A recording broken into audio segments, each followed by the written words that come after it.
nuevo con ustedes aquí en Con Todo y Pensini por Globovisión. Esa es Donna Summer, la pantera de Boston. Sí. Tenemos al doctor Reni Jagoseski, él es PhD en psicología, @doctor Reni, de una vez lo decimos para que le hagan seguimiento. Un placer tenerte aquí, hemos compartido en estos días porque hemos tenido dos eventos importantes que hemos llevado juntos, uno que es el Plan D, de vivir seguros, que hemos estado recorriendo país. Yo hablo de la parte del dinero y cómo manejar mejor el dinero, tú hablas de la parte de desarrollo, Moncho Martínez, que también está con nosotros en la parte de diversión, y por supuesto la gente de Vivir Seguros, Daniel Hernández y don Mario, que siempre está con nosotros, les mando un saludo. Pero también estuvimos juntos en el plan B, ese sí es de Costa Rica, donde diste una charla extraordinaria. Te quiero felicitar porque la gente tiene ahorita la autoestima bajita, ¿vale? Y eso se entiende por las circunstancias que vive todos los días, y mucha gente no se puede sobreponer a su realidad. Pero yo no quiero hablar de ese tema hoy. Vamos a hablar del autosaboteo, ¿te parece? ¿Por qué la gente, personas, familias, empresas, países se autosabotean su éxito? Sí, ciertamente es una tendencia muy humana. Las personas despliegan un plan, deciden qué es lo que quieren hacer, y sin embargo, cuando van a la acción, existe una especie de autotraición, una especie de ruptura entre la línea de lo que quiero hacer y he decidido hacer y aquello que realmente hacemos. Es como que dentro de nosotros en realidad existieran varias personas, no una sola persona. Eso lo decía Gurdjieff a propósito del modelo llamado el eneagrama. Gurdjieff tenía una frase muy particular. Él decía: cuando tomes una decisión, asegúrate muy bien de saber qué parte de ti está decidiendo, porque dentro de ti hay varias partes. Cualquier psicoanalista también diría lo mismo. De hecho, la visión de los psicoanalistas es lo que ellos llaman el conflicto intrapsíquico entre la parte más primaria, el ello, la parte consciente, y la parte de aprendizaje social, que normalmente se llama el superyo. Normalmente dentro de nosotros existe un conflicto, como que si una parte quisiera una cosa y otra parte quisiera otra. A veces, por supuesto, tiene que ver primero con aspectos de nuestro temperamento, de nuestra biología, de la configuración de nuestro sistema nervioso. Y en segundo lugar, de la forma como somos adiestrados, entrenados, familiar y socialmente. Por ejemplo, una persona que tú ves, una muchacha que dice tiene sobrepeso y empiezo dieta el lunes, y resulta que el lunes no le empieza, o empieza y ya en la noche está comiendo. ¿Por qué el autosaboteo? ¿Hay algunos códigos dentro del inconsciente que le impida verse bien, frenándose a otras posibilidades? ¿Cómo funciona ese proceso? Sí, normalmente a veces es posible y a veces es necesario acudir al pasado de la persona, porque al fin y al cabo, así tengas una experiencia negativa o hasta traumática del pasado, igual la conducta se va a expresar en el presente. O sea que lo podemos resolver en el presente. Yo no soy muy amigo de acudir al pasado, utilizo otro tipo de herramientas, trabajo mucho con herramientas lingüísticas como PNL, ontología del lenguaje, terapia narrativa, terapia de aceptación y compromiso, una cantidad de variables que llevan a la persona a hacerse consciente de lo que ocurre dentro desde el punto de vista mental y emocional. Por ejemplo, costaría a algunas personas creer que yo era una persona sumamente tímida, tenía dificultad para la relación social, tenía un miedo escénico terrible, y ahora puedo hablar frente a 2.000 o 3.000 personas, las que sea necesario. ¿Cómo lo superaste? Tomé la decisión de hacerlo en primer lugar, y ciertas circunstancias me obligaron, porque yo trabajaba en el mundo de las ventas, era muy negado a la idea de cumplir horarios, el trabajo tradicional nunca me ha llamado la atención, y pues tenía que salir a vender. Entonces, esa terapia de exposición a la situación te va ayudando a confirmar que a veces el miedo es un tigre, pero de papel. Normalmente, cuando afrontas aquello que temes, la gran noticia es que resulta que sí lo podías vencer. De manera que, en primer lugar, es un tema de decisión, y luego pues hay algunos detalles. ¿Qué metodología se requiere para vencer el autosabotaje? ¿Crees en la hipnosis? ¿Que tú has tenido experiencia con hipnosis? Sí, ¿Accedes al inconsciente? ¿Hay resultados después? Sí, como no. De hecho, yo he trabajado con hipnosis, y no solo eso. El primer encuentro que yo tuve con la psicología, que fue hace muchos años, tenía yo apenas 19, 20 años, fue en el año 1979, con un psicólogo colombiano que estaba de visita en el país, Alfredo Sterling. Tuve mi primera participación en un taller de hipnosis como alumno.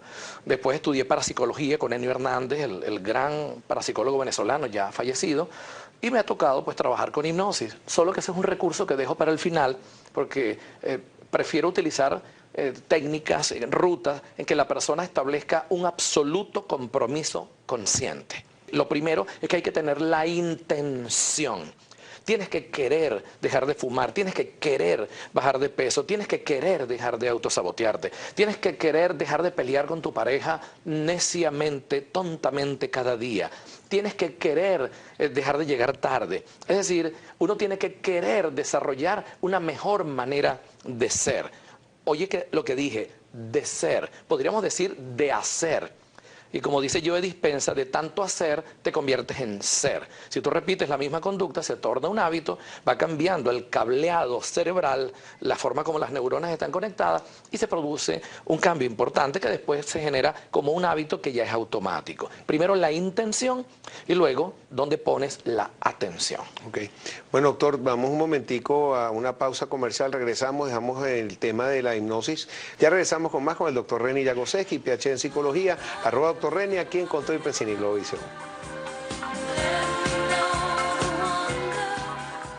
Mira, esta canción es de Tears for Fears. Everybody wants to rule the world. Todo el mundo quiere mandar en el mundo. ¿Tú crees que eso es así, doctor Reni Jagoseski, Sí. PhD en psicología? Sí, yo creo que nosotros tenemos una tendencia egocéntrica que se expresa normalmente como dominación. Nosotros tenemos intención dominadora, eso se ve en las parejas, que por cierto ese es uno de los aspectos saboteadores de las parejas. Tenemos una tendencia a ser dominantes y como lo descubrió Albert Ellis y Aaron Beck, descubrieron que la mayoría de las personas tenían graves conflictos por lo que ellos llaman creencias irracionales o expectativas demandantes. Es decir, querer que la gente siempre te quiera, querer que las personas siempre te acepten, querer que las personas sean siempre buenas contigo. Es decir, vivimos en un mundo idealizado que queremos que el ego siempre triunfe y el mundo real no es de ese modo. Mira, hablábamos de la hipnosis y me contabas también una experiencia que tú viste a una señora o tú hipnotizaste, que le preguntaste que si canta. Cuéntame un poco esa experiencia. Esa fue la primera experiencia que mayor impacto me produjo cuando vi a este psicólogo colombiano que él hipnotizó, éramos como 70 personas y él hizo una especie de prueba de sensibilidad hipnótica. Hay personas que son más sensibles que otras, se resisten menos y de pronto él tomó un grupito que eran los más sensibles y a un muchacho tartamudo le dijo: cuando oigas la palabra misa, hablarás 2 minutos sin tartamudear. Y le preguntó: ¿tú alguna vez has ido a misa? Y aquel muchacho de pronto comienza a hablar sin tartamudear. Teníamos 3, 4 días estando allí, lo veíamos todos los días, sabíamos que era tartamudo. Claro, cualquiera podría pensar, no, vale, eso estaba montado. Pero había otra señora a la que se le dijo: no podrás hablar aunque quieras. A otra se le dijo: te quedarás sentada en esa Eso es silla. bueno para las suegras, por ejemplo. A otra muchacha le dijo: sentirás un ataque de frío durante 2 minutos. Yo creo que en ese momento, siendo yo tan joven, para mí fue un gran impacto. Después trabajé en otra organización donde se daban talleres de psicología, de superación, y entendí que este era mi mundo. En el caso mío yo tenía una cantidad de dolencias, era muy descuidado, flojo, disperso. Durante un tiempo estuve muchos años sin estudiar, tenía una alergia nasal terrible, todos los días me despertaba estornudando, tenía miedo escénico. Es decir, parte de la razón por la que hablo con esta propiedad no es porque me lo leí en un libro, sino porque lo viví, me tocó vivirlo. Y creo que realmente uno puede vencer el autosabotaje. Te decía hace unos minutos que lo primero es la intención, el deseo, las ganas, ese fervor apasionado de decir: realmente quiero mejorar. Hay que eliminar las excusas. Y lo segundo es la atención. Tienes que enfocarte, si es en el peso, si es en el carácter, si es en el ahorro, lo que tú elijas que tú quieres revisar y cambiar. Y lo tercero es la acción. Es necesario empezar a ejecutar acciones y sabemos que la forma como el cerebro permite el cambio es a través de cambios pequeños. Normalmente se le conoce como el método Kaizen. Cambios pequeños, el cerebro no se resiste. Si el cambio comienza a ser grande, si tú te quieres divorciar, al mismo tiempo mudarte y al mismo tiempo dejar de fumar, te da un ataque. Claro, tienes que ir uno por uno. Vamos a hablar del país, porque Venezuela es un país que creo que se ha autosaboteado su éxito por muchos años. Tenemos una premisa que nos persigue, que es sembrar el petróleo, nunca le hemos seguido. Sí. Y para cambiar un país tendrías que hipnotizar o acceder al inconsciente colectivo. ¿Es posible hacer eso? ¿Es posible que nosotros en algún momento hagamos clic y empezamos a actuar como un país unido, un país con mismos ideales, un país enfocado en los mismos puntos como tú estás diciendo? Sí, la ruta rápida es el liderazgo. Normalmente este es un país que adora el liderazgo carismático y cuando existe un líder que asoma el rostro y asume la responsabilidad, normalmente las personas se sienten imbuidas, fascinadas por ese estilo. Cualquiera que lea la historia de Venezuela va a notar que el venezolano tiene una idiosincrasia que favorece el liderazgo carismático. La otra vez le recomendaba a nuestro amigo Daniel Hernández que se leyera el libro La variable independiente de Alberto Real, que es un libro que analiza la idiosincrasia del venezolano. Lo recomiendo ampliamente. La otra ruta es la ruta de la crisis. La gente aprende rápidamente a través de crisis. La tercera ruta es la ruta educativa. Hablé del liderazgo, hablé de la crisis y ahora estoy hablando de la ruta educativa. ¿Cómo se cambia el conocimiento? ¿Cómo se accede a ese inconsciente?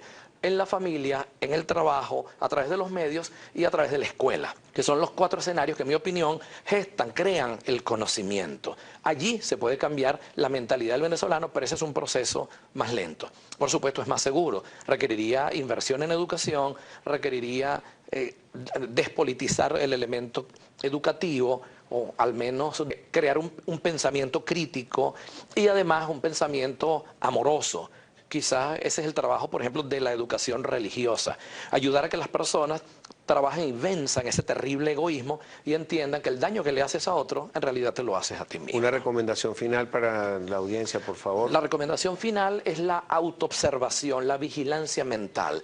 Uno se sabotea con sus pensamientos, se sabotea con sus palabras, se sabotea con las decisiones que toma, se sabotea con las personas que elige, se sabotea con los entornos que escoge.